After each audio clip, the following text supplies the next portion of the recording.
তাৰিখে প্ৰয়াত পূৰ্ণ বৰা ডাঙৰীয়াৰ স্মৃতি গ্ৰন্থ স্মৃতিৰ সুবাস এই গ্ৰন্থখিনি উন্মোচন কৰা হৈছে।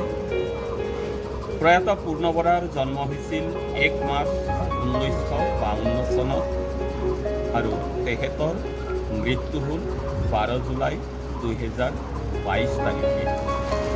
তেখেতে চাহ বাগানত থাকিয়েই নিজৰ শিক্ষা জীৱন আৰম্ভ কৰিছিল আৰু শিক্ষা সাং কৰাৰ পিছতো চাহ বাগানত কৰ্ম কৰিয়েই তেখেতে অৱসৰ লৈছিল।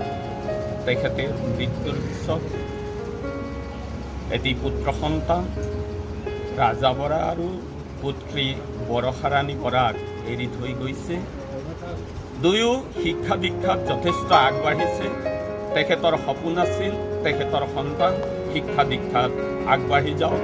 সেই সপোনবোৰ দিঠকত পৰিণত কৰিবৰ কাৰণে তেখেতৰ সন্তানে চেষ্টা চলাই আছে আৰু আমি সকলোৱে আশা ৰাখিছোঁ যেন তেওঁলোকৰ সাধনাত সফল হওক আৰু এজন প্ৰকৃত মানুহ হিচাপে সমাজত জিলিকি উঠক।